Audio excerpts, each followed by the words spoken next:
All right, we are at our speaker success program. We were interrupted, so we're going to try to get back on track. I was just telling the ladies about, before we were so rudely interrupted, I was just telling the ladies about the Blue Yeti Nano mic. Now, after years of using lots and lots of expensive microphones, I totally recommend this. I think it's great. We were talking, however, about the stand that it comes on. It may work in your case, or it may not. Just do know that it's short and it's, and if you're using it in that keratoid mode, then you want to make sure that it is close to your face. So you may want to invest in an arm or one of the little shock things. A lavalier mic is also something that you can do. You can also use, lo and behold, you can also use your headset. This is better than nothing. Okay. And it's also great to be listening. So I like to use a headset a lot of the time. It's better than nothing because then you're not speaking into your microphone that's built into your computer, which makes you sound kind of echoey and far back, and the audio is not good. So even using your phone headphones with the speaker on the side, or go a step further and get a lavalier mic. I've got several lavalier mics. Now these can, you can clip these into your computer. They've just got you can clip them right into your computer or your iPhone. You can use these for your iPhone. But the drawback of this is then you won't be able to hear at the same time, right? If you're if this is having your sound, you need to separate the sound. But corded is something, if you're filming something, it's great to have your camera. And if you're in close enough proximity, you can stand back. If you have a long enough cord, you can get an extension cord. This is just an extension. So like I have like 79 feet of cord if I wanted cord. You can also get a wireless lavalier mic that works with Bluetooth with your computer or your cell phone or your iPad, depending on what recording device you're using to do your virtual presenting. I've given you examples of each of those here. Be careful if you go to purchase a lavalier mic, maybe look at the one that I've given you here, because a lot of times you will be required to have some sort of amplifier, and that's just because old sound equipment was when we had to have channels and things like this. You just want to make sure that you get something that doesn't need any amplification, that it works right on your cell phone or right on your computer. If you need more clarification about that, I'd love to tell you. If you have questions before making a purchase, please send me just a little text or something if you need any advice. But I don't want to get too detailed in sound equipment land here. The Blue Yeti Nano USB. Make sure it has a USB connector because I want you guys to just have plug and play. Okay, more studio toys. A couple of you may be really interested to see a couple of these things. I have this great thing called a Hovercam. I've used this for years. And if you're my age, do you remember when teachers used to have overhead projectors and they could project onto, and they would have, they could write or do things. This is a camera on an arm, a digital camera on an arm. So I've been doing readings with these. I know there's a couple readers, intuitive readers that use oracles on the phone. I do readings with these so that I just change the camera. Actually, I don't have it hooked up now, but it's as simple in Zoom as I can just go down to the camera control and change the camera when I have it hooked up to my, And then right on the table beside me here, I can lay out my cards or lay out any devices or even take notes or whatever. And your client can see what's going on in real time. Okay, so I love that toy, that device. They use it a lot in education, very popular with teachers, but wonderful tool to present with. Let me show you a close-up of what it looks like so that I know I'm just holding mine up, but let's see. Hang on, 1 second. Let me get the right screen.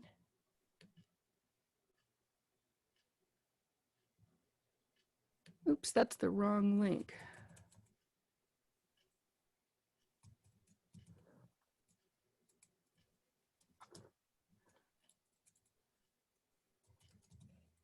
So let me make sure I get the right link here.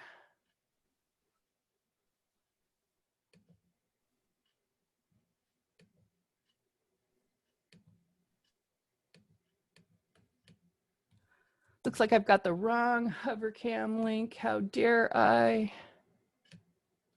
Okay.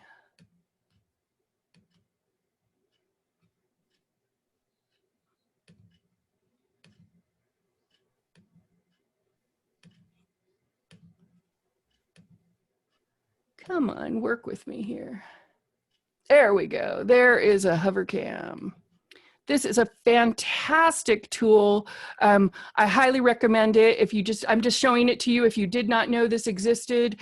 It is a great teaching tool so that you can do trainings and all kinds of things, and clients can see your view, your hands. I know an intuitive, Susan Rupel, uses this, and it's wonderful the way that she does her client interacts with her and they only see her hands from this. And so she draws for them. She listens to what they're saying and draws for them and everything. It's a really fabulous tool. Anyway, so I just wanted to talk about that. And I'm going to real quick drop the corrected link in the chat there. That is for the Hovercam, if anybody thinks that is something that they, and then of course, there's always green screen.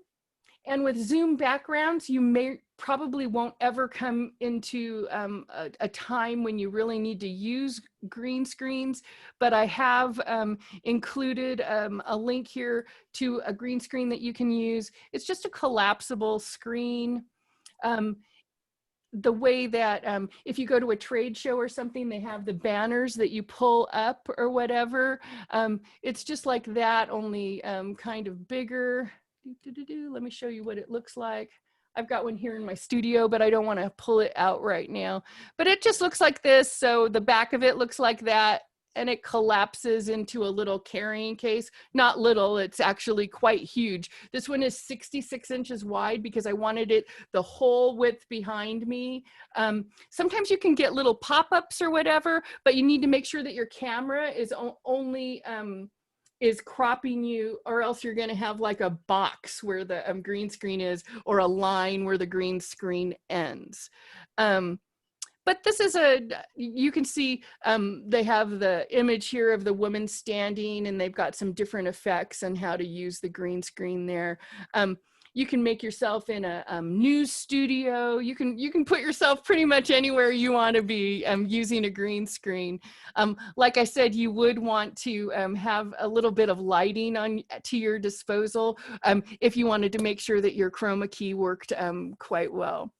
Okay, so that, I think, more studio toys, Chromakey. Let me make sure I've gotten through all of my content that I've created for you guys today. Ah, yes, yes, yes. Now, accessories. Those of you who know me personally know that I'm the kind of woman that loves to accessorize my accessories. So even my cell phone has all my accessories have their own accessories. I'm a sucker for carrying cases. I love everything put in its place. And if you start trying to put together your own virtual studio and start playing around with a little tech, you'll find super quick that it takes over. I call it GAC, you know, the big handfuls of chords and weird stuff that you can't even remember goes to anymore.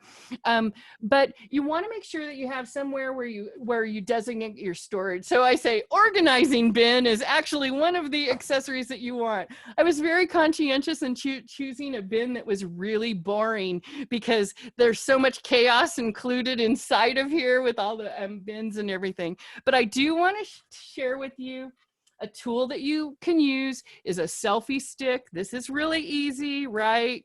Walk and talk. Selfie sticks are great because they're usually Bluetooth, so you can start your phone so it starts the presentation, and then you can hold it and be lit well. You would have to charge it if it is a Bluetooth one like this. And you want to make sure that you label all of your random little charger cords and everything.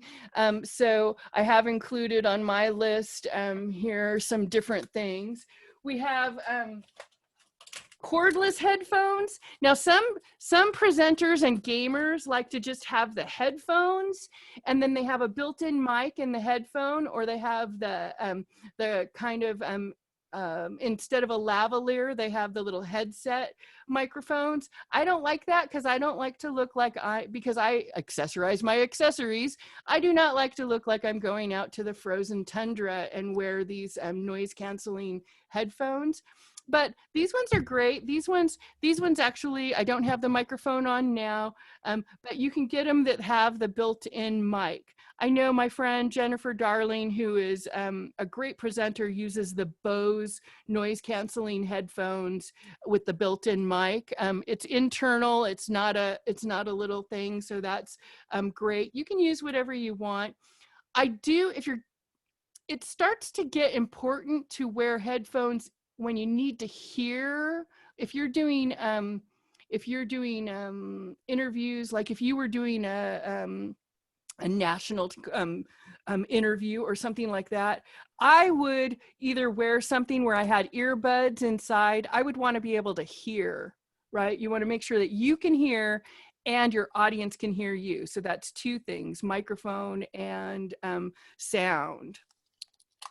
Like I said before, you can use your headphones from your headset, and then you can have that microphone, or you can choose in Zoom or whatever you're using, what microphone you want to use. Selfie stick headphones. These are just a corded version of headphones that have an internal mic as well. These are gaming headphones. That can be really good. You're not going to get the super sound quality from the microphone built into this kind of headphone, though. But if you have it on set up separate so that you can hear, you can actually plug your microphone right into your Yeti here so that you can hear, because you want to be able to hear how you're coming across, what your own sound sounds like, if that makes sense to you. Then we talked about charger cables. You know, you get a lot of this GAC and charger cables and everything. My super life hack is to use these little paperclip doohickeys to keep your cords together. You know, they're the little where you split them. They're little paper clippies. I don't know if you can see it there. And I keep them, and you can even hang them on little hooks. Sometimes I keep them when I have them near me. I keep them in clear bags or organza bags in my bin so that I can see what's in there. Right? So if I'm looking everywhere for that one cord to charge that one thing, I can see in clear bags or organza bags what's in there. These are my gels for my lighting, all in my bin. You can see why I like to keep everything in the bin. Charger cables. Make sure that you label maker. I put label maker on there. Make sure you label your charger cables, because that will make you really crazy really fast. For example, I put selfie stick on the selfie stick charger, right? Because you get a lot of these chargers if you start having a lot of little tech doohickeys. So you want to make sure that you keep them all organized. And having a couple tripods around is great, whether you have a full-size tripod or a little tiny, I've got little tiny tabletop tripod.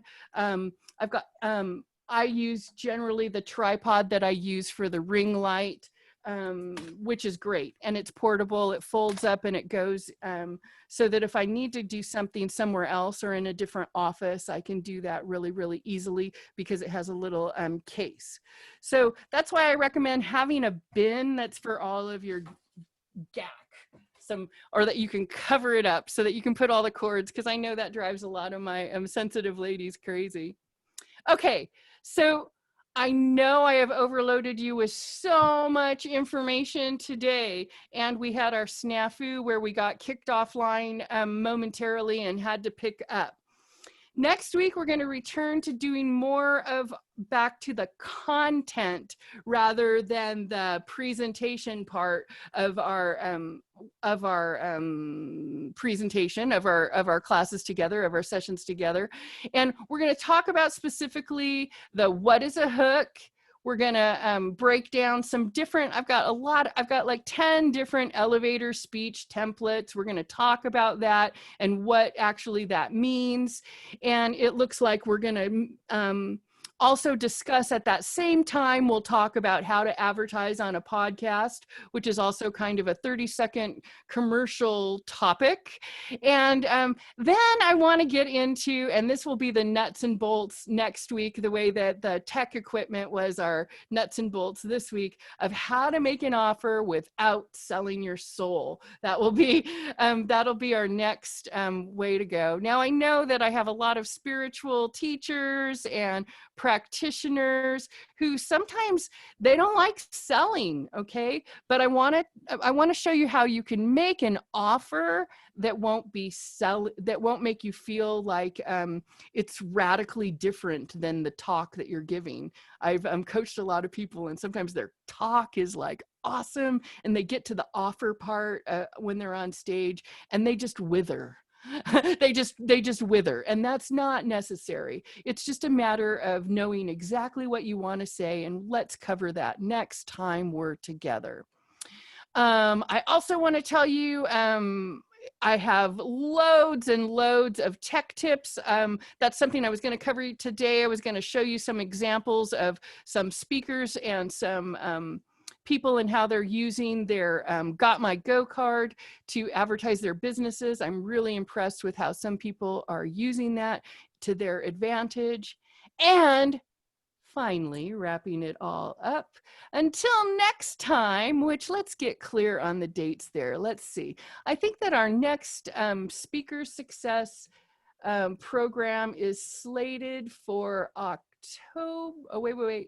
September 19th will be the next time that we're together, and we will be discussing the offers and some of our other content related material in our Speaker Success program. I'm going to turn off the recording here and open the room up to any questions.